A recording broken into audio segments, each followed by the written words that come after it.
इस वक्त की बड़ी खबर आपको बताने जा रहे हैं। लखनऊ में 7 बड़े मॉल पर छापेमारी। इस वक्त की सबसे बड़ी खबर आपको बता रहे हैं। एफएसडीए की 14 टीमों ने की कार्रवाई। इस वक्त की सबसे बड़ी खबर आपको बता रहे हैं। मैन्युफैक्चरिंग डेट में हेराफेरी के आरोप। इस वक्त की सबसे बड़ी खबर आपको बता रहे हैं। लुलु हाइपर मार्केट में की गई है छापेमारी। लुलु हाइपर मार्केट में की गई ये छापेमारी है और लुलु मॉल में रबर द टॉप दुकान पर की गई कार्रवाई। बिना लाइसेंस दुकान चलाने के आरोप। इस वक्त की सबसे बड़ी खबर आपको बता रहे हैं। मॉल में भी की गई एक्शन। खाद्य सुरक्षा नियमों को लेकर कार्रवाई। इस वक्त की सबसे बड़ी खबर आपको बता रहे हैं। लखनऊ में 7 बड़े मॉलों में छापेमारी की गई है। एफएसडीए ने के 14 टीमों ने यह कार्रवाई की है। मैन्युफैक्चरिंग डेट में हेराफेरी को लेकर आरोप जो है वो सामने आए हैं। लुलु हाइपर मार्केट में की गई है ये छापेमारी। इस वक्त की सबसे बड़ी खबर आपको बता रहे हैं। लुलु हाइपर मार्केट को बंद करवाया गया है। इस वक्त की सबसे बड़ी खबर आपको बता रहे हैं। लुलु मॉल के रबर द टॉप दुकान पर भी एक्शन लिया गया है। बिना लाइसेंस के दुकान चलाने के आरोप जो है वो सामने आ रहे हैं। अच्छा,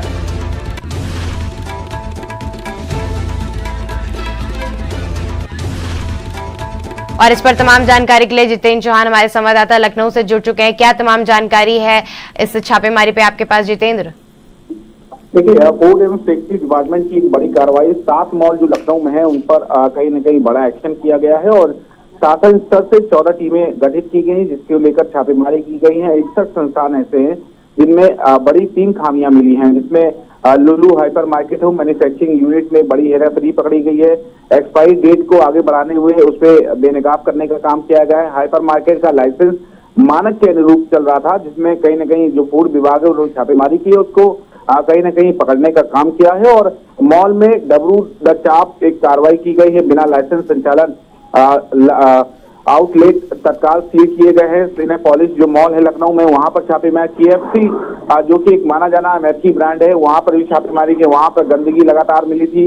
वहीं सुधार होने पर संचालन पूरी तरह से बंद रहेगा, ऐसा कहीं न कहीं विभाग ने आदेश देने का काम किया है। बड़ी कार्रवाई की गई, जो कि ये संस्थान है जो कि एक्सपायरी चीजें हों चाहे वो मिलावटी चीजें हैं, उन सबको लेकर और साथ ही जो लाइसेंस है वो भी कहीं न कहीं नहीं था, उसको लेकर छापेमारी की गई है। बड़ी छापेमारी है। फूड एवं सेफ्टी डिपार्टमेंट की 14 टीम गठित की गई थी, जिसके बाद कार्रवाई की गई है। और कार्रवाई में जिस निशानदेही पे कार्रवाई छापेमारी की गई थी, उसी निशानदेही पर कहीं न कहीं तमाम चीजें खामियां मिलने के बाद फूड विभाग ने ये छापेमारी करने का काम किया है और एक्शन करने का काम किया। और इससे ऐसा भी निर्देश दिया है कि अगर इसमें सुधार भी होता है तब भी ये सील रहेंगे। अभी तक किसी प्रकार की कोई भी कार्रवाई नहीं होगी, किसी प्रकार को संस्थानों को खोला नहीं जाएगा।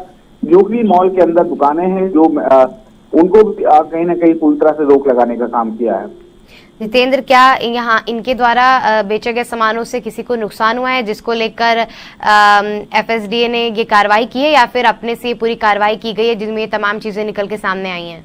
देखिए, शासन स्तर पर ये खामियां मिल रही थी और शिकायतें मिल रही थी, उसी आधार पर एफएसडीए ने ये छापेमारी की है और इसी में कहीं न कहीं तमाम खामियां मिल रही थी, जिसमें एक्सपायरी चीजें थी, मिलावटी चीजें थी, गंदगी का अंबार था। साथ ही साथ ये कहा सकता है कि लाइसेंस लेवल नहीं था और लाइसेंस नहीं था उनके पास फूड एवं सेफ्टी का, उसको लेकर कहीं न कहीं कार्रवाई की गई है। और बड़ी टीमों ने छापेमारी की लखनऊ के मॉलों में और मॉल शॉप का कहा सकता है मॉलों में पूरी तरह से चीजें की गई है और उसके बाद ये कार्रवाई करने का काम किया गया है। तमाम जानकारी के लिए आपका बहुत बहुत शुक्रिया जितेंद्र।